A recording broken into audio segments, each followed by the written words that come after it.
ஆண்டவராகிய இயேசு கிறிஸ்துவின் நாமம் மகிமைப்படுவதாக. கர்த்தர் நல்லவர். நாம் கர்த்தருடைய நாமத்திலே நாம் ஜெபிப்போம். சர்வவல்லமையுள்ள பிதாவே, இயேசுவின் நாமத்தினாலே இந்த வார்த்தையின் பகுதிக்காக ஸ்தோத்திரம். சத்தியத்தையும் அறிவீர்கள், சத்தியம் உங்களை விடுதலை ஆக்கும் என்று எழுதியிருக்கிறது. இயேசுவின் நாமத்தினாலே கர்த்தாவே, இந்த சத்தியம் ஒவ்வொருவரையும் ஆசீர்வதிப்பதாக இந்த கரங்களில் அர்ப்பணிக்கிறோம். இயேசுவின் நாமத்தில் பிதாவே, ஆமென். நாம் கர்த்தருடைய நாமத்தினாலே எபிரேயரின் புஸ்தகம் 11ஆம் அதிகாரம், அதிலே 9ஆம் வசனமும் 10ஆம் வசனமும் அதை நாம் வாசிக்கலாம். எபிரேயரின் புஸ்தகம் 11ஆம் அதிகாரம் 9ஆம் வசனமும் 10ஆம் வசனமும். விசுவாசத்தினாலே அவன் வாக்குத்தத்தம் பண்ணப்பட்ட தேசத்திலே பரதேசியை போல சஞ்சரித்து அந்த வாக்குத்தத்தத்திற்கு உடன் சொந்தராகிய ஈசாக்கோடும் யாக்கோபோடும் கூடாரங்களிலே குடியிருந்தான். ஏனெனில் தேவன் தாமே கட்டி உண்டாக்கின அஸ்திபாரங்களுள்ள நகரத்துக்கு அவன் காத்திருந்தான். கர்த்தருடைய நாமம் மகிமைப்படுவதாக. இங்கு கடந்த வாரத்திலே நாம் தியானித்தோம். இந்த பரதேசி அப்படின்னு சொன்னா என்னவென்று பார்த்தோம். பரதேசி என்று சொன்னால் ஃபாரினர். இன்னும் சொல்லப்போனா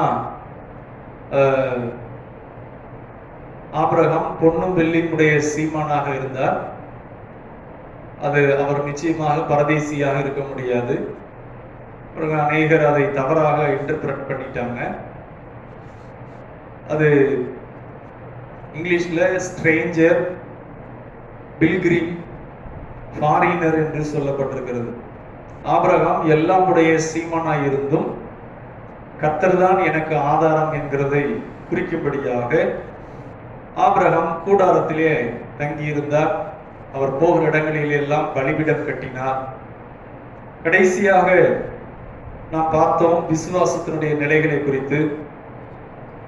ஆபிரகாம் தான் போகும் இடம் இன்னதென்று அறியாத சூழலிலே கீழ்ப்படிந்து கர்த்தரை நம்பி கர்த்தரை விசுவாசித்து அவன் கீழ்ப்படிந்து போனார் என்று 8ஆம் வசனத்திலே பார்க்கிறோம். 9ஆம் வசனத்திலே பார்க்கிறோம், விசுவாசத்தினாலே அந்த வாக்குத்தத்தம் பண்ணப்பட்ட தேசத்திலே அவர் அங்கு பரதேசியை போல தங்கினார் என்று பார்க்கிறோம். பிரியமானவர்களே, கர்த்தர் ஆபிரகாமை அழைத்த போது கன்மலையில் இருந்து கர்த்தர் வெட்டி எடுத்தார். கர்த்தராகிய இயேசு கிறிஸ்துவுக்குள்ளாக நீங்களும் நானும் கூட ஆண்டவரை அறியாத ஒரு பழைய வாழ்க்கையிலிருந்து எப்படி ஆபிரகாமை கர்த்தர் வெட்டி எடுத்தாரோ, கன்மலையில் இருந்து ஏசாயா 51ஆம் அதிகாரத்திலே வாசிக்கிறோம். அதே போல கர்த்தர் நம்மையும் கூட அவர் அழைத்திருக்கிறார். கர்த்தர் நம்மை தெரிந்து கொண்டிருக்கிறார். பழைய பாவ வாழ்க்கையிலிருந்து, பிசாசின் அடிமைத்தனத்திலிருந்து கர்த்தர் நம்மை விடுதலையாக்கி இருக்கிறார். பிரியமானவர்களே, இங்கு கர்த்தருடைய நாமம் மகிமைப்படும்படியாக ஆபிரகாமை கர்த்தர் ஆசீர்வதித்தார். உன் தேசத்தையும் இனத்தையும் நீ விட்டு நான் காண்பிக்கிற தேசத்துக்கு போ என்று சொன்னார். பாருங்க, அப்போ ஆபிரகாமுக்கு அந்த நாளிலே கர்த்தர் சொன்ன வார்த்தையின்படி அவர் தன்னுடைய பழைய வாழ்க்கையை விட்டு கர்த்தர் சொன்னபடி அவர் கீழ்ப்படிந்து போகிறார். ஒரு பெரிய விசுவாச வாழ்க்கை. அது மாத்திரமல்ல, குழந்தை இல்லாத போது கர்த்தர் வாக்கு பண்ணி அந்த குழந்தை பாக்கியத்தை தருகிறார். பாருங்க, அப்போ ஆபிரகாமுடைய இந்த வாழ்க்கை நமக்கு திஷ்டாந்தமாக இருக்கிறது. அதை தொடர்ந்து ஆதியாகமம் புஸ்தகத்திலே நாம் பார்க்கிறோம். ஆதியாகமம் 14ஆம் அதிகாரம்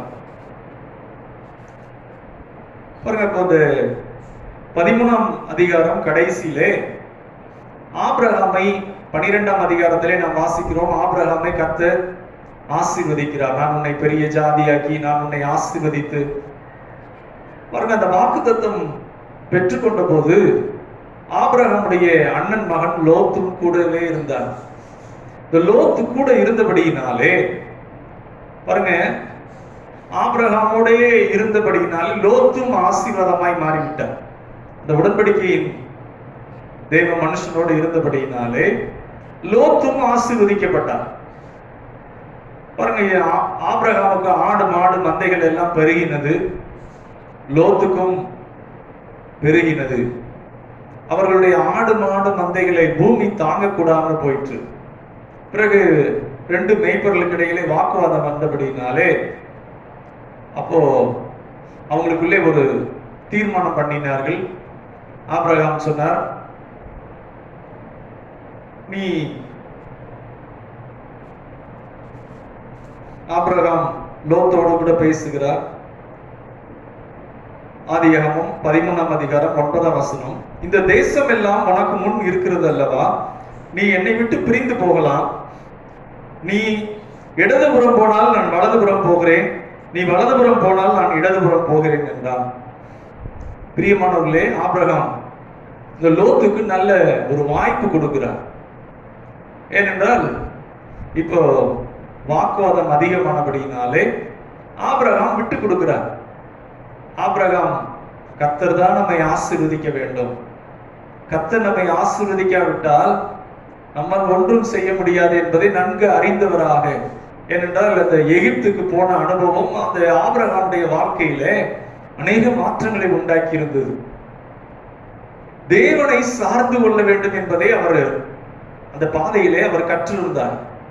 இப்போ லோத் என்ன பண்ணுகிறார் என்று சொன்னால், நல்ல செழிப்பாக இருக்கிற, பார்வைக்கு நல்ல பசுமையாக இருக்கிற அங்கு சோதம் குமாரோ என்கிற பட்டணத்தை அவர் தெரிந்து கொண்டார். 10ஆம் வசனத்திலே பார்க்கிறோம். ஆதியாகமம் 13ஆம் அதிகாரம் 10ஆம் வசனம், அப்பொழுது லோத்து தன் கண்களை ஏறெடுத்து பார்த்து யோர்தான் நதிக்கு அருகான சமபூமி முழுவதும் நீர்வளம் பொருந்தி இருக்கிறதாக கண்டான். பாருங்க, ஆபிரகாமுடைய வீட்டில் இருக்கிறவங்களா சொல்லியிருப்பாங்க, உங்களுக்கு என்ன ஆயிடுச்சு, லோத் இப்படி நல்ல இடத்த சூஸ் பண்ணிட்டாப்ல, ஆடு மாடுகளுக்கெல்லாம் தீவனம் வேணும், தண்ணி வேணும். ஆனா அந்த சோதம் குமாரம் எப்படி இருந்தது என்று சொன்னால், அந்த பட்டணம்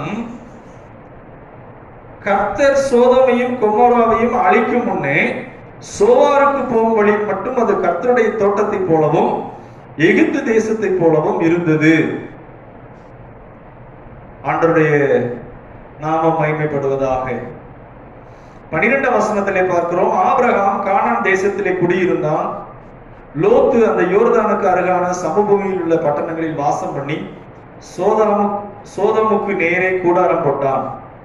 சோதமின் ஜனங்கள் பொல்லாதவர்களும் கர்த்தருக்கு முன்பாக மகா பாவிகளுமாய் இருந்தார்கள். பாருங்க, ஆபிரகாமுக்கு கர்த்தரை மட்டும் நோக்கி பார்க்கிற ஒரு அனுபவம் ஆபிரகாமுக்குள்ளே அனுபவமாய் இருந்தபடினாலே லோத் தன் கண்களை ஏறெடுத்து பார்க்கிறான். இந்த ஆபிரகாம் கர்த்தர் என்ன சொல்லுகிறார் என்று ஆபிரகாம் கர்த்தரை நோக்கி பார்க்கிறார். சங்கீதம் 121ஆம் சங்கீதத்திலே சங்கீதக்காரர் இப்படியாக சொல்லுகிறார், வானத்தையும் பூமியும் படைத்த கர்த்தரிடத்திலிருந்து எனக்கு ஒத்தாசை வரும் என்று சொல்லுகிறார். பாருங்க, அந்த நிச்சயம் ஆபிரகாமு கூட அதுதான் நிச்சயம். கர்த்தர் வாக்கு பண்ணினார். பாருங்க, அங்க எகிப்துக்கு போன போது அங்கு மனுஷிகமாய் கர்த்தரை விட்டு சூழ்நிலைகளை சார்ந்து கொண்டபடியினாலே தன் மனைவியை இழந்து போகிற ஒரு நிலைமை, மிகவும் ஒரு பிரச்சனையான நிலைமையை அவங்க சந்தித்தார். எகிப்து பார்வோனுடைய மனைவியாக சாராள் அப்படி ஒரு சந்ததி உருவாகும்படியா இருந்தது. ஏனென்றால் தேவனுடைய திட்டம் ஆபிரகாமுடைய வம்சத்துல தான் இயேசு வர வேண்டியதாக இருந்தது. ஆனா சூழ்நிலையை பார்த்தபடியினாலே பாருங்க, இஸ்ரவேல் ஜனங்களை கர்த்தர் வனாந்திரத்திலே மன்னாவை கொடுத்து போஷித்தார். அங்கு பார்வோனுடைய சேனை வந்தபோது செங்கடலை 2ஆய் பிளந்தார்.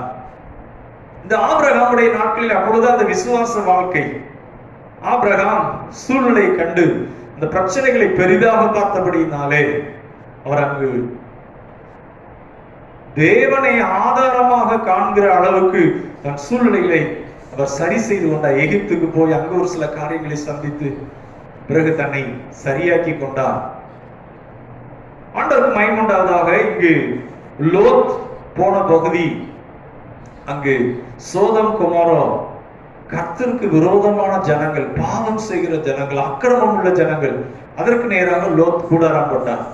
ஆபிரகாம் இடத்திலே கர்த்தர் பேசுகிறார். என்ன பேசுகிறார் என்று சொன்னால் 14ஆம் வசனம், ஆதியாகமம் 13ஆம் அதிகாரம் 14ஆம் வசனம், அதை எடுத்து வாசிக்கலாம். கர்த்தர் ஆபிரகாமை நோக்கி, உன் கண்களை ஏறெடுத்து நீ இருக்கிற இடத்திலிருந்து வடக்கையும் தெற்கையும் கிழக்கையும் மேற்கையும் நோக்கி பார்.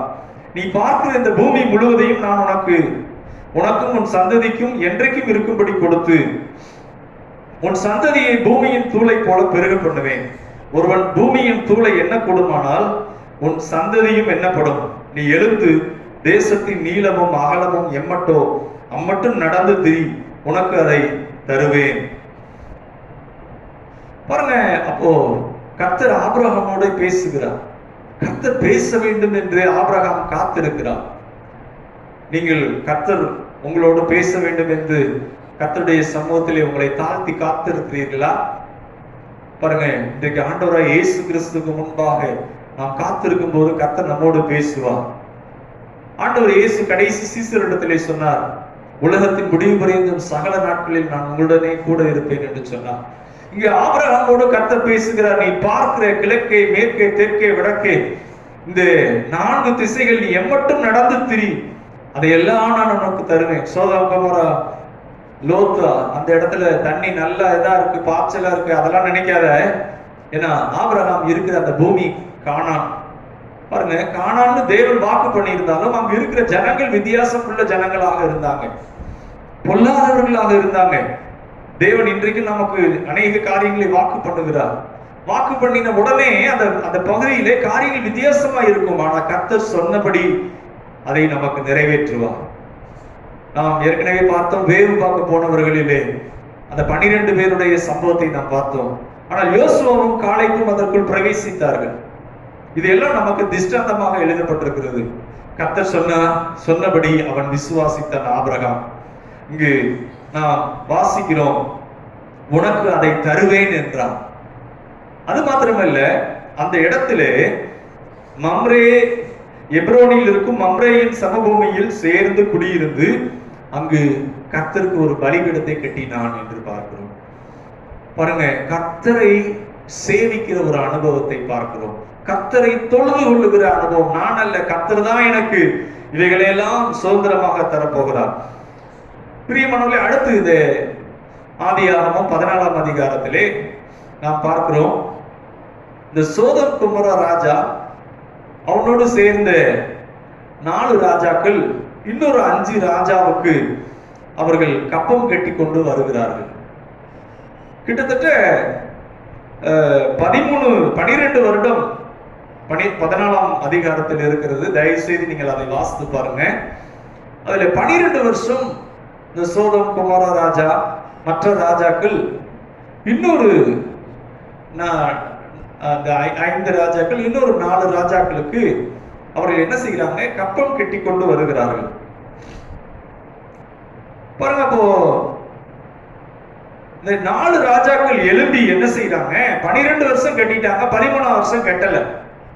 நம்மளே யாருக்கும் ஒருத்தருக்கு ஏதோ கொடுத்து கப்பம் கட்டுறோம் அப்படின்னா ஒரு சில நாட்களுக்கு அப்புறம் போதும், இதுக்கு மேல இந்த இதை கொடுக்க வேண்டிய அவசியம் இல்லை அப்படிங்கிறது போல, அப்படி 13ஆம் வருஷம் அங்கு அவர்கள் கட்டவில்லை. இந்த 14ஆம் வருஷத்துல இந்த 4 ராஜாக்கள் எழும்பி என்ன செய்யறாங்க, 5 ராஜாக்களுக்கு விரோதமாக யுத்தம் பண்ண வருகிறார்கள். பாருங்க, அப்படி யுத்தம் பண்ண வரும்போது அங்கு இந்த யுத்தத்திலே சோதம் குமாராவின் உள்ள அந்த ராஜாவும் அவனுடைய பொருட்கள் எல்லாவற்றையும் எடுத்து கொண்டு போய்விட்டார்கள். ஆபிரகாமுடைய சகோதரன் லோத்தும் அங்கு குடியிருந்தபடியினாலே லோத்தையும் அவருடைய மனைவியும் பிள்ளைகளையும் அவனுக்கு உண்டான எல்லா பொருட்களையும் அவர்கள் கொண்டு போய் விட்டார்கள். பாருங்க, இதுல தப்பியோடி ஒரு எபிரேயன் ஒடியாந்து சொல்லுகிறான் ஆபிரகாமிடத்திலே, உன் சகோதரனை அவர்கள் சிறையாக கொண்டு போய்விட்டார்கள். பிரியமானவர்களே, கர்த்தருடைய நாமம் மகிமைப்படுவதாக. ஆபிரகாமிடத்திலே இந்த செய்தி கொண்டு வரப்படுகிறது. ஆபிரகாம் அங்கு இதை கேட்டவுடனே, தன் சகோதரன் சிறையாக போகப்பட்டதை கேட்டவுடனே தன் வீட்டில் கைப்பிடிந்த 318 ஆட்கள், பிரியமானவர்களே, அந்த 318 ஆட்கள் அங்க இருக்கிற சூழ்நிலை மத்தியிலே பாருங்க, ஆபிரகாம் ஒரு மந்தை, தனக்கு கீழே அநேக மந்தைகளை நிர்வாகம் பண்ணிக்கொண்டு அநேக மந்தை மேய்க்கிற மேய்ப்பர்கள் இருந்தார்கள். ஆபிரகாமுக்கு வேலைக்காரர்கள் இருந்தாங்க. அதுல அவர்கள் ஆயுதம் தரித்தவர்களாக, ஆபிரகாம் அப்படி அந்நிய தேசத்திலே கர்த்தர் சொன்ன தேசம் அப்படின்னு சொல்லி பிரயாணம் பண்ணி போகிற வழியிலே இந்த வேலைக்காரர்களுக்கு ஆயுதம் தரிப்பித்து அவர்களை பழக்க வைத்திருந்தான். ஏனென்றால் பாதுகாப்பு கருதி, மனிதர்கள் பொல்லாதவர்கள் துன்மார்க்கர்கள் இருக்கலாம், அவர்கள் மத்தியிலே தங்களை பாதுகாத்துக் கொள்வதற்காக ஆயுதம் தரிப்பிக்கப்பட்டவர்கள். பாருங்க, அதுல 318 ஆட்களுக்கு ஆயுதம் தரிப்பித்து, இங்க நம்ம பார்க்கிறோம் 318 ஆட்களுக்கும் ஆயுதம் தரிப்பித்து தான் என்னும் ஊர் மட்டும் அவர்களை தொடர்ந்து. பாருங்க, இப்போ இந்த ராஜாக்களுக்கு இந்த 4 ராஜாக்கள் என்னன்னா, நம்ம 5 ராஜாவா முடிவெடுச்சிட்டோம், இனிமேல் யாரு அப்படின்னு சொல்லி என்ன பண்றாங்களேன்னா, அவர்கள் ராத்திரியிலே அங்கு இளைப்பாரி கொண்டிருக்கிறார்கள். சோதோம் கொமோரா மற்றும் அந்த மற்ற நாட்டுகளுடைய அந்த மற்ற 5 நாட்டில் இருக்கிற ஜனங்களை சிறைப்படுத்திட்டு போயிட்டாங்க. பொன் வெள்ளி விலையேறப்பெற்ற பொருட்களை எல்லாம் கொள்ளை கொண்டு போய்விட்டார்கள். அந்த ராத்திரியிலே அவர்கள் என்ன எண்ணியிருப்பார்கள் என்று சொன்னால், நாம் இந்த 5 தேசத்து ஜனங்களையும் ராஜாக்களையும் நாம் சிறைப்பிடித்து விட்டோம் பாருங்க. அதனால என்னவென்றால், இனி யார் நமக்கு விரோதமாக வரப்போகிறார் என்று சொல்லி பாருங்க, ஆபிரகாம் ஒரு யுத்த ராணுவ கமாண்டன்ட் கிடையாது, ஒரு பெரிய கர்னலும் கிடையாது. ஆனா தேவன் ஆபிரகாமை அப்படி நடத்துகிறார். ஆபிரகாமுக்கு கர்த்தர் அந்த ஆலோசனை கொடுத்தபடினாலே இரவிலே பவுஞ்சாக பிரிந்து அவர்கள் மேலே இந்த 318 ஆட்கள் விழுகிறார்கள். இந்த ஆட்கள் விழுந்த உடனே அங்கு நம்ம பார்க்கிறோம், அவர்கள் மேல் விழுந்து, ஆதியாகமம் 14ஆம் அதிகாரம் 15ஆம் வசனம், அவர்களை முறியடித்து தமஸ்குவுக்கு இடதுபுறமான ஓபா மட்டும் துரத்தி சகல பொருட்களையும் திருப்பி கொண்டு வந்தான். தன் சகோதரனாகிய லோத்தையும் அவனுடைய பொருட்களையும் ஸ்திரீகளையும் ஜனங்களையும் திருப்பி கொண்டு வந்தான். அவன் கெதர்லகோமரையும் அவனோடு இருந்த ராஜாக்களையும் முறியடித்து திரும்பி வருகிற போது சோதோமின் ராஜா புறப்பட்டு ராஜாவின் பள்ளத்தாக்கு என்னும் சாவே பள்ளத்தாக்கு மட்டும் அவனுக்கு எதிர்கொண்டு போனான். பிரியமானவர்களே, இங்கு கர்த்தருக்கு மகிமையுண்டாவதாக. யோசிச்சு பாருங்க, நீங்க ஆபிரகாமுடைய இடத்துல நீங்கள் இருப்பீர்களானால் ஏராளமான வெள்ளி பொன் விலையேற பெற்ற பொருட்கள், ஒரு எத்தனையோ நாட்டுடைய கஜானா, 5 நாட்டுடைய அவங்களுடைய எல்லா செல்வங்களும் எவ்வளவு இருக்கும் எண்ணி பாருங்க. அது மாத்திரமல்ல, அவர்கள் அந்த ஜனங்களை எல்லாம் ஆபிரகாம் திருப்பி கொண்டு வந்தார். கர்த்தருக்கு மகிமை உண்டாவதாக. ஒரு 318 ஆட்களை வைத்து பாருங்க, ஆபிரகாமுக்கு கர்த்தர் அந்த ஸ்ட்ராட்டஜியை கொடுக்கிறார், எப்படி யுத்தம் பண்ண வேண்டும். ஏனென்றால் ஒரு உடன்படிக்கையின் மனிதனுக்கு கர்த்தர் அந்த ஆலோசனை தருகிறார். கர்த்தருடைய நாமம் மகிமைப்படுவதாக. ஒரு 200 வருடத்திற்கு முன்பாக பாருங்க, ஒரு பைபிள சம்பந்தமாக ஒரு விதமான கட்டுக்கதையை பரப்பினார்கள்.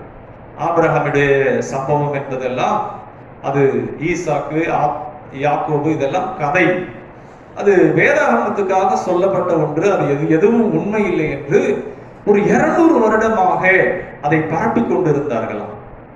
ஆனால் பிரியமானவர்களே, 70ஆம் வருடத்திற்கு பிற்பாடு ஆர்கியாலஜிஸ்ட், தொல்பொருள் ஆராய்ச்சியாளர்கள் ஆராய்ந்து பார்த்த போது அதுல அநேக கற்பலகைகளை அவர்கள் கண்டுபிடித்து எடுத்திருக்கிறார்கள். அதுல எந்த 4 ராஜா எந்த 5 ராஜாவோடு யுத்தம் பண்ணினார்கள் என்பது எழுதப்பட்டிருந்தது. ஆபிரகாமுடைய பெயர் எழுதப்பட்டிருந்தது, ஈசாக்கின் பெயர் எழுதப்பட்டிருந்தது. அது மாத்திரமல்ல, சோதம் குமோரோ பட்டணம் எப்படி அக்கினிக்கு இரையாக்கப்பட்டது எல்லாம் எழுதப்பட்டிருந்தது. பாருங்க பிரியமானவர்களே, அந்த ஆதாரம் எல்லாம் அவர்கள் அதற்கு பிற்பாடு இந்த வேதம் உண்மை, இது சத்தியம் அப்படிங்கிறதை அவர்கள் ஏற்றுக்கொண்டார்கள். எதற்காக என்று சொன்னால், இது கட்டுக்கதை அல்ல, இது நடந்த சம்பவம். கர்த்தர் அதை எழுதி வைத்திருக்கிறார். அது தொல்லியல் ஆராய்ச்சியாளர்களும் அதற்குரிய எல்லா எவிடன்ஸையும் கண்டுபிடித்திருக்கிறார்கள். ஆபிரகாம் பண்ணின யுத்தம் எப்படி அதில் ஜெயித்தார், எந்த ராஜாவோடு யுத்தம் பண்ணினார்கள், அந்த எந்த 4 ராஜா எந்த 5 ராஜாவை ஜெயித்தார்கள், அது மாத்திரமல்ல சோதம் குமோர பட்டணம் எப்படி அது அழிக்கப்பட்டு போனது எல்லாம் எழுதப்பட்டிருந்தது. பிரியமானவர்களே, பாருங்க, இதெல்லாம் அந்த கற்பலகையில் ஆபிரகாமை குறித்தும் சொல்லப்பட்டிருந்தது. கர்த்தருடைய நாமம் மகிமைப்படுவதாக. நாம் வேதத்திலே பார்க்கிறோம், கிதியோன் என்கிற தேவ மனுஷன் மீதியானியர்களுடைய கையிலே தப்ப முடியாதபடி அந்த கிதியோனோடு கர்த்தர் பேசுகிறார். என்ன பேசுகிறார் என்று சொன்னால், இந்த யுத்தம் உங்களுடையதல்ல, அது தேவனுடையது.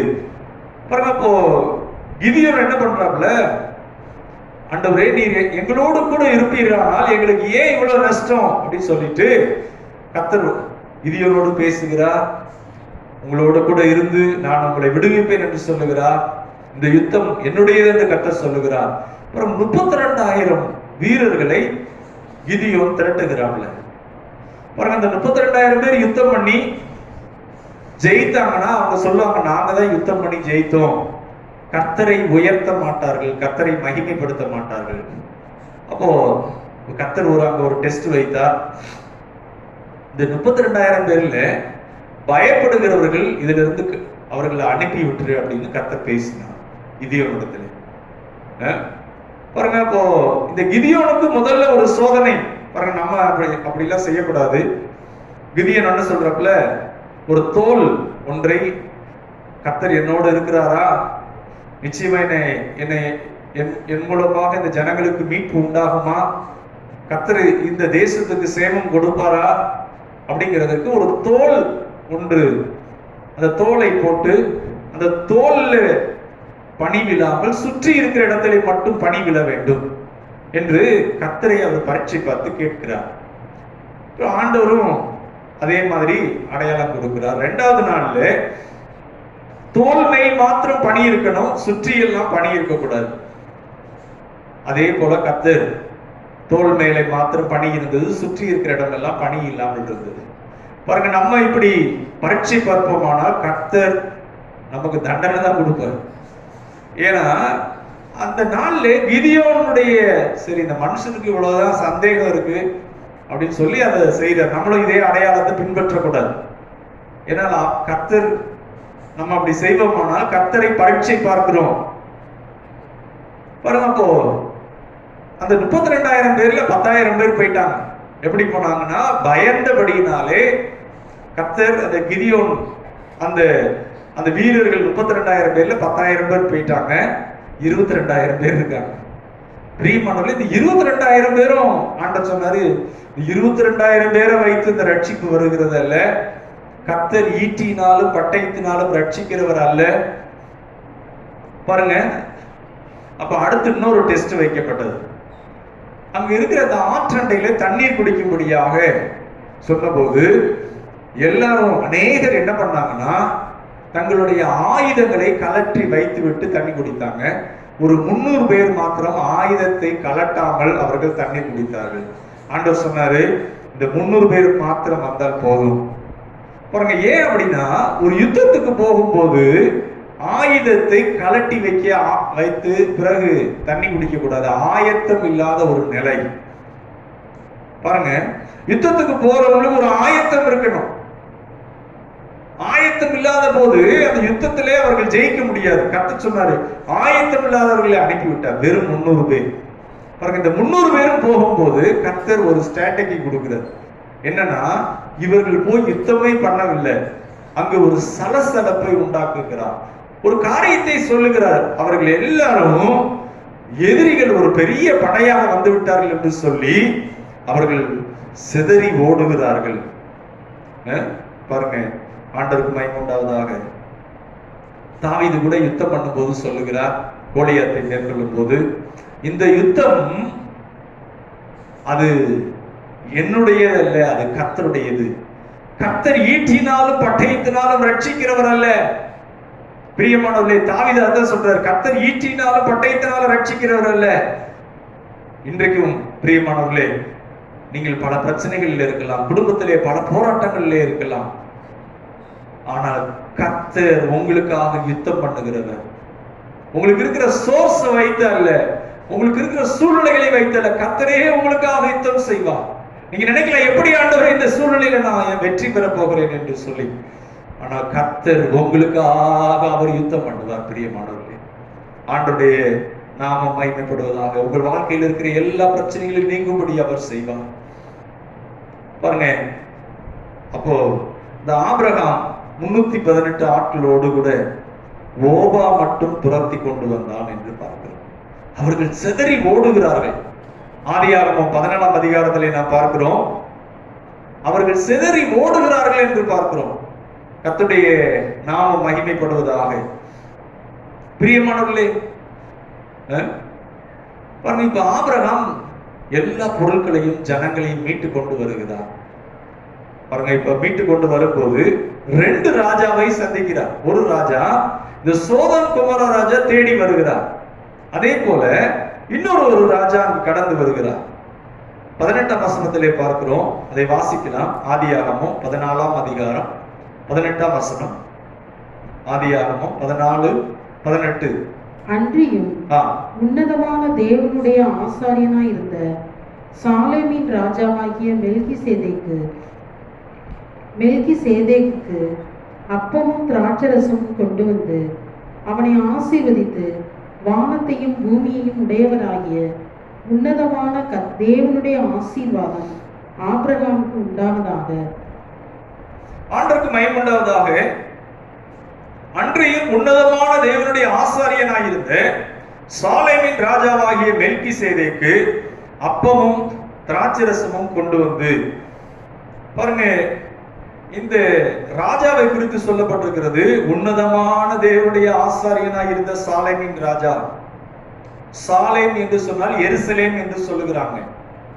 அது அந்த மாதிரி இருக்கலாம், சாலேம். இதனுடைய அர்த்தம் என்னவென்று சொன்னால், அங்கு நாம் பார்க்கிறோம், இந்த உன்னதமான தேவனுடைய ஆசாரியனாய் இருந்த மெல்கிசேதேக்கு அப்பமும் திராட்சரசமும் கொண்டு வந்து ஆபிரகாமை ஆசீர்வதித்து, வானத்தையும் பூமியும் உடையவராகிய உன்னதமான தேவனுடைய ஆசீர்வாதம் ஆபிரகாமுக்கு உண்டாவதாக. பாருங்க, உன் சத்துருக்களை உன் கையில் ஒப்பு கொடுத்த உன்னதமான தேவனுக்கு ஸ்தோத்திரம் என்று சொன்னான். இவனுக்கு ஆபிரகாம் எல்லாவற்றிலும் தசம பாகம் கொடுத்தான். பிரியமானவர்களே, இந்த மெல்கிசேதேக்கு யார் என்று சொன்னால், அங்கு சொல்லப்பட்டிருக்கு, உன்னதமான தேவனுடைய ஆசாரியனாய் இருந்த சாலேமின் ராஜா என்று சொல்லப்பட்டிருக்கிறது. இந்த ராஜா யாரா இருக்கிறார் என்று சொன்னால், அவர் அப்பமும் திராட்சரசமும் உடையவராக. பிரியமானவர்களே, ஆண்டவருக்கு மகிமை உண்டாவதாக. கர்த்தருடைய நாமத்தினாலே அவர் பிரியமானவர்களே ஆபிரகாமை ஆசீர்வதிக்கிறார். அப்பமும் திராட்சரசமும் கொண்டு வந்து ஆபிரகாமை அவர் ஆசீர்வதிக்கிறார். கர்த்தருடைய நாமம் மகிமைப்படுவதாக. பிரியமானவர்களே, பாருங்க, இந்த லாக்டவுன் காலங்கள்ல நாம் ஒவ்வொருவரும் நாம் என்ன செய்கிறோம் என்று சொன்னால், இந்த யூடியூப் மூலமாக கர்த்தருடைய செய்தியை கேட்கிறோம், நாம் பிரேயர் நடத்துகிறோம். பாருங்க, ஆனா என்னன்னா, நாம் இந்த நாட்களுக்கு முன்னே ஒரு 6 மாதத்துக்கு முன்னே ஒரு 5 மாதம் 6 மாதத்துக்கு முன்னே நம்ம ஒவ்வொரு வாரமும் எல்லாரும் சந்திப்போம். ஜனங்கள் ஒருவரை சந்தித்துக் கொள்வார்கள். மிகவும் சந்தோஷமா இருக்கும். நம்ம பார்க்கும்போது எப்படி இருக்கும்னா, கர்த்தருடைய ஆராதனைக்குரிய நாள். காலையிலையும் மாலையிலையும் ஆராதனை இருக்கும். கூடி வந்து கர்த்தரை மகிமைப்படுத்துவோம். ஆனா இந்த நாட்கள் எப்படி ஆயிடுச்சு அப்படின்னா, நாம் ஒருவரை ஒருவர் சந்திக்க முடியாத நாட்களாக இருக்கிறது. ஆபிரகாமுடைய நாட்களிலும் கூட எப்படி இருந்தது என்று சொன்னால், பாருங்க, ஆபிரகாமுக்கு அவர் ஒருவர், அந்த குடும்பம், அந்த குடும்பத்தோடு சேர்ந்து இருக்கிற வேலையாட்கள், அவங்க மட்டும்தான் கர்த்தரை சேவிக்கிற ஜனங்கள், கர்த்தரோடு இருக்கிற ஜனங்கள். மற்ற எல்லாரும் புறஜாதியர்கள். ஆனால் இந்த மெல்கிசேதேக்கு உன்னதமான தேவனுடைய ஆசாரியர், கர்த்தரை அறிந்தவர், சாலேமின் ராஜா, சாலேம்னா சமாதானத்தின் ராஜா. அவரை பார்த்த உடனே அவருக்கு ஒரே சந்தோஷம். அவர் ஆசீர்வதிக்கிறார். எப்படி ஆசீர்வதிக்கிறார்?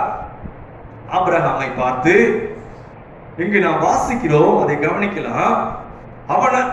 அவனை ஆசீர்வதித்து, இந்த மெல்கிசேதேக்கு ஒரு காரியம் செய்கிறார். அப்பமும் திராட்சரசமும். அப்பம் என்று சொன்னால் பெலனை குறிக்கிறது, திராட்சரசம் என்று சொன்னால் மகிழ்ச்சியை குறிக்கிறது. பாருங்க, ஆபிரகாம் அதில் ஜெயித்து வந்த உடனே கர்த்தர் அந்த யுத்தத்திலே கர்த்தர் ஜெயம் கொடுத்தார்.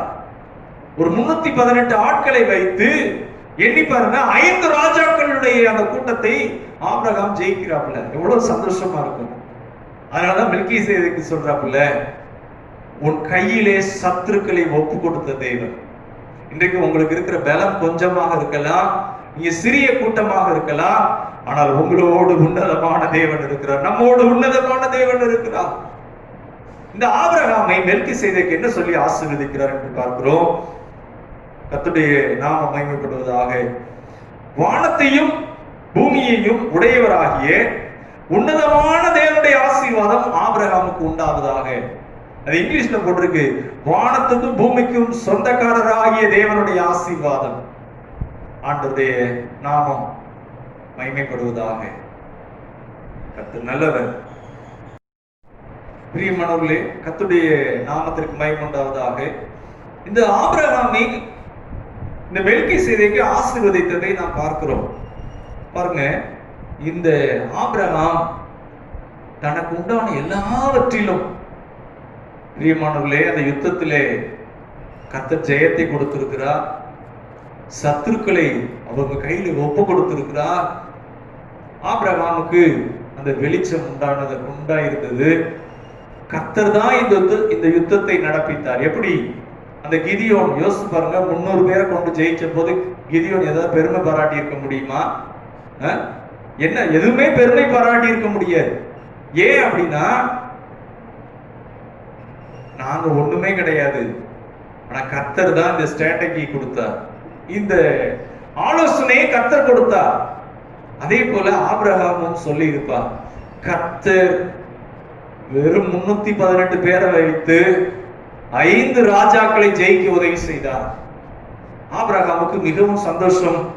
கர்த்தர் ஆபிரகாமை ஆசீர்வதித்தது எண்ணி நினைக்கும் போது தனக்கு உண்டான எல்லாவற்றிலும் தசம பாகம் கொடுத்தார். யாக்கோபு தசம பாகம் கொடுத்தார் என்று பார்க்கிறோம்.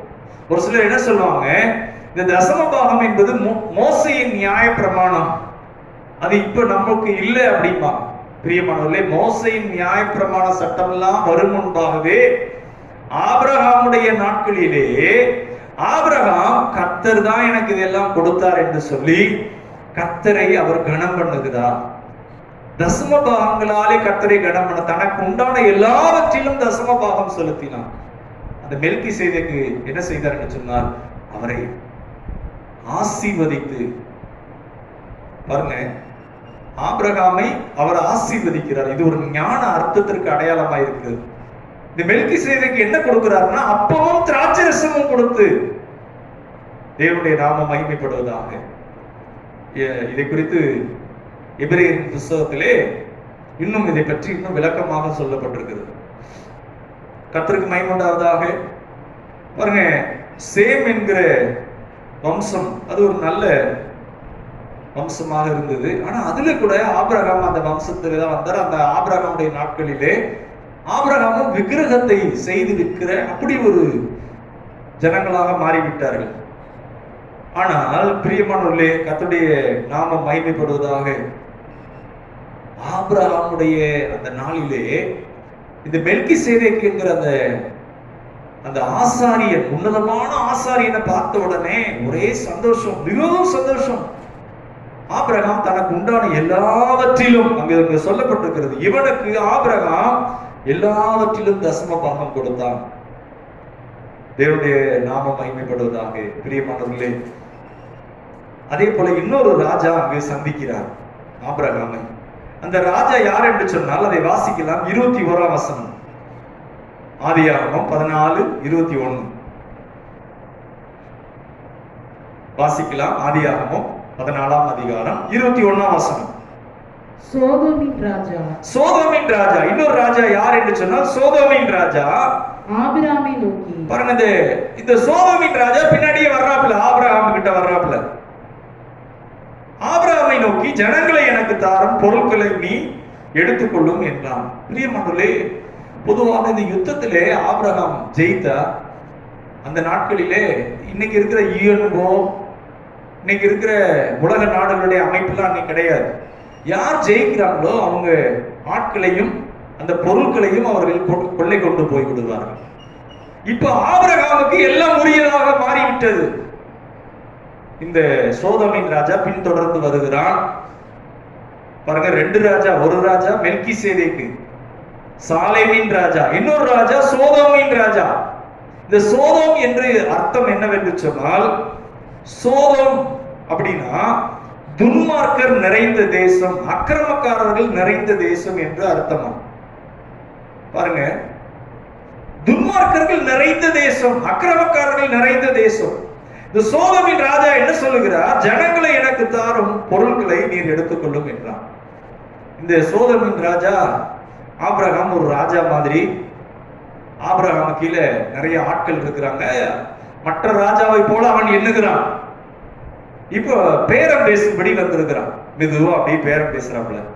என்ன பேசுறாப்புல? நீர் பொருட்களை நீர் எடுத்துக்கொள்ளும், ஜனங்களை எனக்கு தாரும். பாருங்க, அதற்கு ஆபிரகாம் சோதோமின் ராஜாவை பார்த்து, பாருங்க, சோதோமின் ராஜாவை பார்த்து என்ன சொல்றாப்புல? ஆபிரகாமை ஐஸ்வர்யவானாக்கினேன் என்று நீ சொல்லாதபடிக்கு நான் ஒரு சரட்டை ஆகிலும், சரட்டை என்று சொன்னால் சூலேஸ், பாருங்க, த்ரெட், பாதரட்சியின் வாரையாகிலும் உமக்கு உண்டானவைகள் யாதொன்றையாகிலும் எடுத்துக்கொள்ளேன் என்று. ஏன்னா ஆபிரகாம் அந்த எகிப்துக்கு போன போது நிறைய காரியங்களை கற்றுக்கொண்டார். கர்த்தரை சார்ந்து கொள்ளாதபடி எகிப்தை சார்ந்து கொள்கிறவர்களுக்கு ஐயோ. அங்கு போனபடியினாலே ஆபிரகாம் நிறைய காரியங்களை கற்றுக்கொண்டார். பாருங்க, இந்த சோதோமின் ராஜா, சோதோம் அப்படின்னு சொன்னா அந்த ஆக்ஸ்போர்ட் டிக்ஷனரியில திருப்பி பார்த்தா அக்கிரமம் மிகுதியான ஜனங்கள், அக்கிரமம் நிறைந்தவர்கள், அநியாயக்காரர்கள் இருக்கிற பட்டணம் என்று சொல்லப்பட்டிருக்கு. ஒரு கெட்ட காரியத்திற்கு சோதம் என்று சொல்லுவார்களாம். பாருங்க, இந்த சோதம் ராஜா, அவர் இந்த ராஜாவிடத்திலே ஆபிரகாம் சொல்லுகிறார், எனக்கு ஒரு ஷூவுடைய லேஸ் முதற்கொண்டு எதுவுமே வேண்டாம் சொல்லிட்டு சொல்றாரு, வானத்தையும் பூமியும் உடையவராகிய உன்னதமான தேவனாகிய கர்த்தருக்கு நேராக என் கைகளை உயர்த்துகிறேன். பாருங்க, ஆராதனை பண்றப்ப நம்மளெல்லாம் கூட மற்றவங்க பார்க்கிறப்ப எது கையை உயர்த்துறாங்கன்னு தெரியாது. இந்த கையை உயர்த்துகிறதனுடைய அர்த்தம் என்னவென்று சொன்னால், கர்த்தர் தான் எனக்கு எல்லாம், கர்த்தருக்கு தான் மகிமை, இது என்னால் வந்ததல்ல. ஆபிரகாம் வானத்துக்கு பூமிக்கு நேராக கைகளை உயர்த்துகிறார். உயர்த்துகிறேன், என் கையை உயர்த்துகிறேன். ஏனென்று சொன்னால் மகிமை கர்த்தருக்கு உரியது. பாருங்க, நிறைய பேர் ஆராய்ச்சி பண்ணுவாங்க. நீங்க ஆராதனை பண்றப்ப எப்படி ஆராதனை பண்ணுவீங்க? பாருங்க, நம்ம ஆராதனை பண்றப்ப நம்ம என்ன பண்றோம்? கையை உயர்த்துகிறோம். இப்ப பிரேயர் நடத்துறப்ப கூட கையை உயர்த்தி ஆராதிங்கன்னு சொல்றோம். பாருங்க, அப்போ நாம் கர்த்தருக்கு நேராக கைகளை உயர்த்துவோமானால் மனுஷனிடத்திலே நாம் கைகளை உயர்த்த வேண்டிய அவசியம் இருக்காது. ஏனென்றால் கர்த்தரிடத்திலிருந்து நமக்கு ஒத்தாசை வரும். கர்த்தரே நமக்கு ஆதாரமாக இருப்பார். பிரியமானவர்களே, இங்கு ஆண்டவருக்கு மகிமையுண்டாவதாக. அதனுடைய அர்த்தம் என்னன்னா, எல்லாம் அவரிடத்தில் இருந்தான் வருகிறது. எனக்கு ஆதாரமே கர்த்தர். கடந்த வாரத்துல பார்த்த மீன்ஸ் என்று சொல்லி, எனக்கு வேலை ஆதாரம் அல்ல, என்னுடைய பிக்சட் டெபாசிட் ஆதாரம் அல்ல, என்னுடைய ஆஸ்தி எனக்கு ஆதாரம் அல்ல, கர்த்தர் தான் எனக்கு ஆதாரம். எத்தனை பேர் நீங்க அப்படி, என் கை பலம் எனக்கு ஆதாரம் இல்ல, கர்த்தர் தான். அதுதான் அதத்தை இங்க ஆபிரகாம் சொல்றாரு, கர்த்தருக்கு நேராக என் கைகளை உயர்த்துகிறேன். பாருங்க பாருங்க எப்படிப்பட்ட ஒரு ஆவிக்குரிய குணாதிசயம் இருக்கிறது. கர்த்தர் அதை எழுதி வைத்திருக்கிறார். இன்றைக்கு நீங்களும் நானும் கூட நம்முடைய தேவைகளின் மத்தியிலே, பலவீனத்தின் மத்தியிலே, சூழ்நிலைகளின் மத்தியிலே எல்லாம் கைவிடப்பட்டது போல இருக்கலாம். உங்கள் கரங்களை அவருக்கு நேராக ஏறெடுக்கத்தக்கதாக பாருங்க. அது மிகவும் ஒரு நல்ல அனுபவம். ஒருத்தர் சாட்சி சொல்றப்ப பாருங்க, சொல்லும் போது நான் ஒரு பஸ் ஸ்டாண்ட்ல ஒரு இடத்துல நின்றுட்டு இருந்தேன்னா, அல்லேலூயா பாருங்க. அல்லேலூயா அப்படின்னா என்னன்னா, யாராவது மற்றவங்க பாக்குறப்ப எதுக்கு இது அல்லேலூயா கூட்டம், எந்த ஒரு நோக்கமே கிடையாது. அல்லேலூயா கோஷம், அல்லேலூயா கோஷம், அல்லேலூயா கோஷம் போடுறவங்க. இந்த அரசியல்வாதிகள் எப்படி கோஷம் போடுறாங்க அப்படி. ஆனா இந்த அல்லேலூயா என்று சொன்னா வெத்து கூட்டம் அல்ல. அல்லேலூயா என்றால் ஒரு மகிமையான ஒன்று, கர்த்தருக்கு மகிமையை செலுத்துகிற கூட்டம், கைகளை உயர்த்தி ஆண்டவரை மகிமைப்படுத்துகிறவர்கள். எனக்கு எல்லாம் என் தேவன், அவர்தான் என் ஆதாரம். அதைத்தான் ஆபிரகாம் என்ன செய்கிறார்னா, கைகளை உயர்த்துகிறேன். வாசிக்கலாம் சங்கீதம் 112 சங்கீதம், சங்கீதம் 112 சங்கீதம். பாருங்க, நம்ம வெத்து அல்லேலூயா கூட்டம் அல்ல. ஒரு சிலர் கேட்பாங்க, நீங்க யாரு, பெந்தேகோஸ்தாவா இல்ல நீங்க எந்த இது அப்படின்னு கேட்பாங்க. பாருங்க, நான் உண்மையான அல்லேலூயா கூட்டம். அல்லேலூயா, நான் அல்லேலூயா என்ன, அல்லேலூயா ஒண்ணுமே இல்லாதவங்க, பரதேசி இல்ல, ஆபிரகாமை போன்ற பரதேசி. பாருங்க, இதுல நம்ம பிரியாரிட்டியை மாத்தி ஏதாவது வைப்போமானால் நம் வாழ்க்கை கெட்டு போய்விடும். ஆபிரகாமை பத்தி பார்த்தா, ஆபிரகாம் பொன்னும் வெள்ளியும் உடைய மிகுதியாய் உடைய சீமான். ஆனா எல்லாம் இருந்தும் எனக்கு கர்த்தர் தான் ஆதாரம் அப்படிங்கிற ஒரு பரதேசியை போல, எனக்கு இவைகள் மேல எனக்கு நாட்டம் கிடையாது, இவைகள் எல்லாம் கர்த்தர் தான் எனக்கு கொடுத்தார், அவர் தான் என் ஆதாரம். இன்னைக்கு நீங்களும் நானும் நமக்கு எல்லாம் இருக்கலாம், பிள்ளைகள் இருக்கலாம், ஆஸ்தி இருக்கலாம், எல்லாம் இருக்கலாம். ஆனால் அவைகள் எனக்கு ஆதாரம் அல்ல, இவைகள் எல்லாம் கொடுத்த என் கர்த்தர். அதனாலதான் போட்டிருக்கு பரதேசி. ஒரு சில என்ன சொல்றாங்கன்னா, பரதேசினா தெரு தெருவா போய் கையேந்துறவங்க. இந்த வாரம் இந்த ஏரியா, அடுத்து இன்னொரு ஏரியா, இன்னொரு ஊர் இல்ல, அது அல்ல. பாருங்க, ஆபிரகாமை போன்ற பரதேசி. ஆபிரகாம் பொன்னும் வெள்ளியும் மிகுதியான ஆஸ்தியுடைய சீமான். பாருங்க, அப்படித்தான் நம்ம இருக்க கர்த்தர் எதிர்பார்க்கிறார். இதுதான் சரியான ஒன்று. பாருங்க, அப்போ ஆபிரகாமுக்கு எல்லாம் இருக்கு, ஆனா அவைகள் எவைகளின் மேலும் அவனுக்கு நாட்டம் கிடையாது. இங்கு சங்கீதம் 112 சங்கீதம், அது தமிழ்ல அல்லேலூயா என்று மொழிபெயர்த்திருக்கிறாங்க. ஆனா சரியானது என்னன்னா பிரைஸ் எல்லாம் இங்கிலீஷ்ல போடும். ஆனா தமிழ்ல சரியா போட்டிருக்காங்க அல்லேலூயா. எதுக்கு அல்லேலூயா? பாருங்க, அதுல சொல்லப்பட்டிருக்கிற ஒவ்வொரு வார்த்தைக்கு நம்ம அல்லேலூயா சொல்லணும். கர்த்தருக்கு பயந்து அவருடைய கட்டளைகளில் மிகவும் பிரியமா இருக்கிற மனுஷன் பாக்கியவான். அப்படி சொல்லும் போது அல்லேலூயா, நீங்க இருக்கிற இடத்துல சொல்லுங்க அல்லேலூயா. எதுக்குன்னா அவர்கள் பாக்கியவான்கள். நீங்க கர்த்தருக்கு பயந்து நடக்கிறீங்களா, நீங்கள் பாக்கியவான்கள். அல்லேலூயா. அதுக்குதான் இந்த கைகளை உயர்த்துவது. நான் கர்த்தருக்கு பயந்து நடக்கிறேன், நான் ஒரு பாக்கியவான். அல்லேலூயா. அடுத்து அங்கு சொல்லப்பட்டிருக்கிறது, அவர்கள் ஒன்றுமில்லாத பரதேசியாய், அவர்கள் பரிதாபமாய் இருப்பார்கள் அப்படின்னு பைபிள்ல போடல. தெளிவாக சொல்லப்பட்டிருக்கிறது, அவன் சந்ததி பூமியில் பலத்திருக்கும். உங்க சந்ததி பூமியில பலத்திருக்கும். உங்க சந்ததியை யாரும் சேதப்படுத்த முடியாது. அடுத்து சொல்லப்பட்டிருக்கிறது, செம்மையானவர்களின் வம்சம் ஆசீர்வதிக்கப்படும். அல்லேலூயா. பாருங்க, இதுக்கு தாங்க அல்லேலூயா. இப்படி நீங்களும் நானும் இருக்கும்படியாக நம்ம சபையும் கூட அதைத்தான் சொல்லி கொடுக்கிறோம். நம்ம போய் கர்த்தருடைய நாமத்தை சொல்லிட்டு யார்கிட்ட கடன் வாங்கலாம், யாரை ஏமாத்தலாம், எப்படி குறுக்கு வழியில பொய் சொல்லி ஏமாத்தலாம் இல்ல. இங்கு சொல்லப்பட்டிருக்கிறது, அவன் சந்ததி பூமியில் பலத்திருக்கும். அதுக்குதான் அல்லேலூயா. உங்க சந்ததி பலத்திருக்கும். 3ஆம் வசனம், ஆஸ்தியும், அதை வாசிக்கலாம். ஆஸ்தியும் ஐஸ்வர்யமும் அவன் வீட்டில் இருக்கும், அவனுடைய நீதி என்றென்றைக்கும் நிற்கும். பாருங்க, நிறைய பேர் போதிக்கிறாங்க நமக்கு இந்த பூமியில எதுவுமே கிடையாது.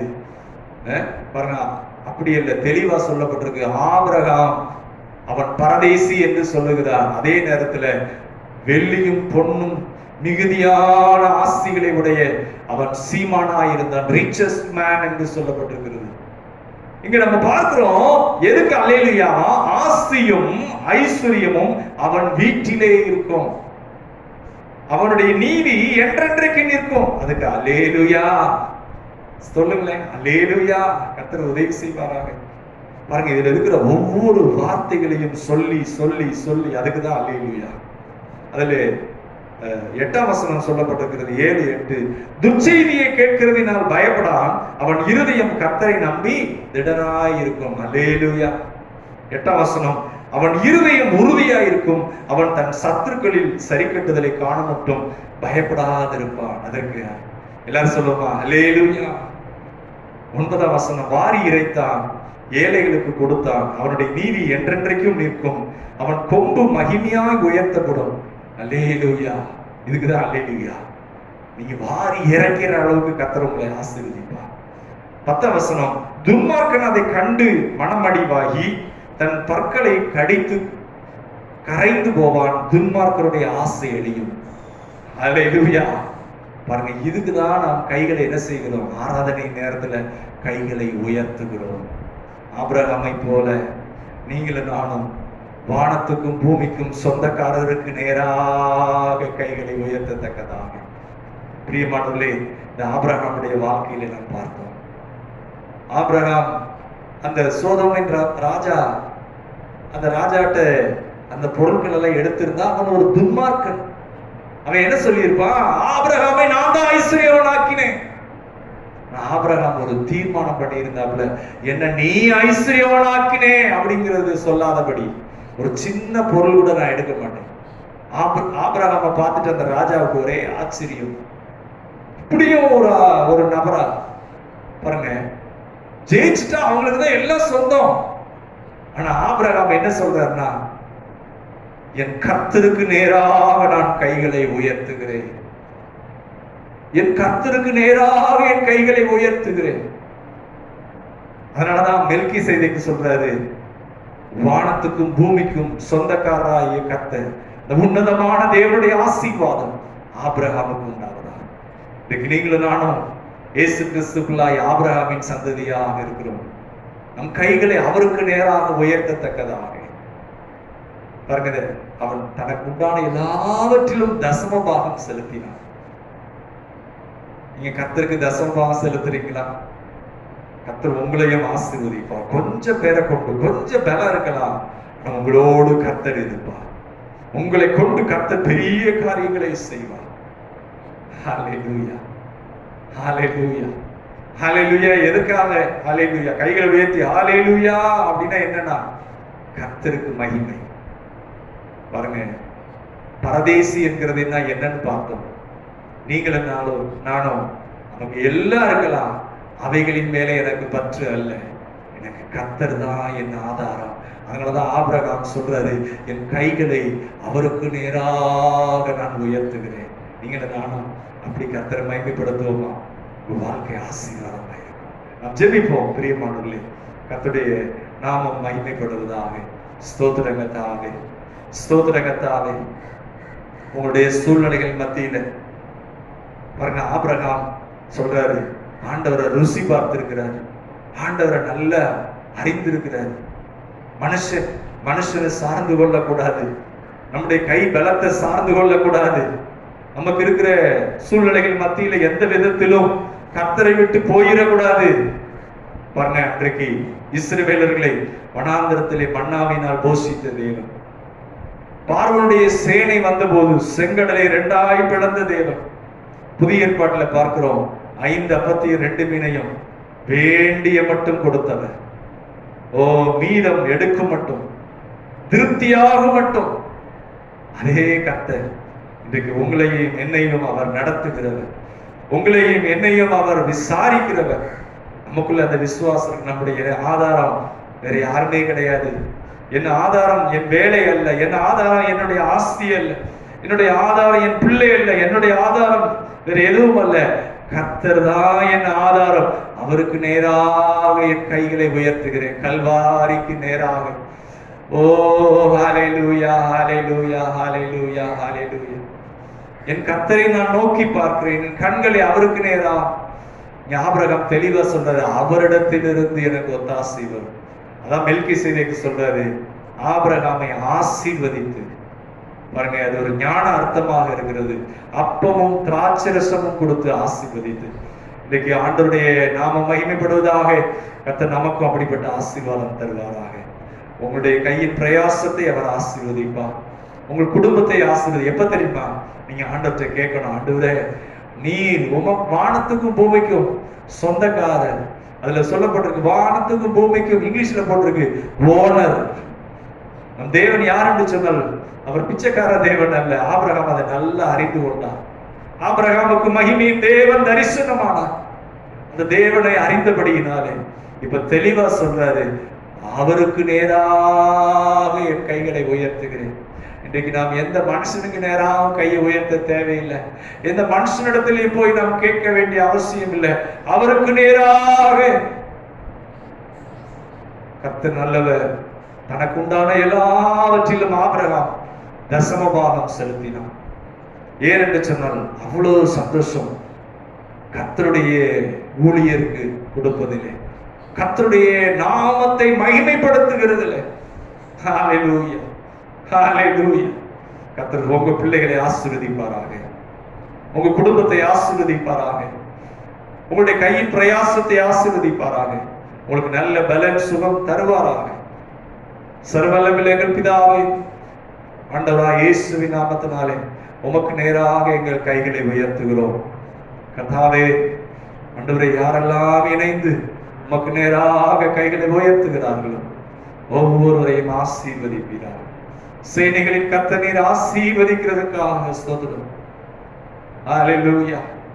யுத்தம் செய்கிறது நீங்கள் அல்ல, கர்த்தர் உங்களுக்காக யுத்தம் பண்ணுவார். ஆண்டவரே, நம்முடைய பிள்ளைகளுடைய வாழ்க்கையிலே அவர்கள் சிறு கூட்டமாக இருக்கலாம், கொஞ்சம் பலம் இருக்கலாம், ஆனால் நீர் கூட இருக்கிறீர்கள் தாவே. பெரிய காரியங்களை நீ செய்கிறதுக்காக ஸ்தோத்திரம். உமக்கு நேராக கைகளை நாங்கள் உயர்த்துகிறோம் ஆண்டவரே. அல்லேலூயா என்று சொல்லி உம்மை நாங்கள் மகிமைப்படுத்துகிறோம். ஆஸ்தியும் ஐஸ்வர்யம் வீடுகளிலே தங்கி இருப்பதாக ஆசீர்வதிங்க ஆண்டவரே. பிள்ளைகளை ஆசீர்வதிங்க ஆண்டவரே. எல்லா தீமைக்கு விலக்கி பாதுகாக்கிறதுக்காக ஸ்தோத்திரம். சங்கீதக்காரர் சொன்னது போல கர்த்தரிடத்திலிருந்து எனக்கு ஒத்தாசை வரும். ஒவ்வொருவரையும் ஆசீர்வதிப்பீராக. இயேசு கிறிஸ்துவின் நாமத்தினாலே ஜெபிக்கிறோம் நல்ல பிதாவே. ஆமென், ஆமென். என் ஆத்துமாவே கர்த்தரை ஸ்தோத்திரி, என் முழு உள்ளமையோட பரிசுத்த நாமத்தை ஸ்தோத்திரி. என் ஆத்துமாவே கர்த்தரை ஸ்தோத்திரி, அவர் செய்த சகல உபகாரங்களையும் மறவாதே. ஆமென். நம்முடைய கர்த்தராகிய இயேசு கிறிஸ்துவின் கிருபையும் பிதாவாகிய தேவனுடைய அன்பும் பரிசுத்த ஆவியாருடைய அன்னைய ஐக்கியமும் வழிநடத்தலும் சமாதானமும் ஆறுதலும் நம் அனைவரோடும் இன்றும் என்றும் சதா காலம் இருப்பதாக. ஆமென். God bless you. கர்த்தர் உங்களை ஆசீர்வதிப்பார். Praise the Lord.